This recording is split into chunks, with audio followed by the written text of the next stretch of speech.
qui est intéressant, c'est que le président des intercommunautés, comme le maire, a une forte popularité, je dirais, fonctionnelle. On a à peu près les 2 tiers des Français qui sont satisfaits de leur président et de leur maire. Bien sûr, le maire, le chouchou des Français, est toujours plus populaire et puis avec une popularité qui se consolide, alors que celle du président reste un peu plus friable.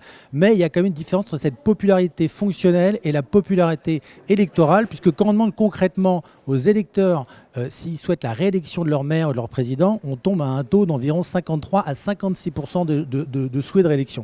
Donc on voit que l'élection elle est loin d'être gagnée et que notamment dans les grandes intercommunalités, on aura une dimension nationale, politique, idéologique, comme on l'avait vu aux dernières municipales avec des villes-centres de grandes agglomérations qui étaient tombées par exemple à la gauche aux écologistes. Alors que dans le reste du tissu urbain, on va être plutôt dans un système qui privilégie beaucoup plus les enjeux locaux, le bilan, la personnalité. Il y a un effet personnalité qui est très fort, qui est partout.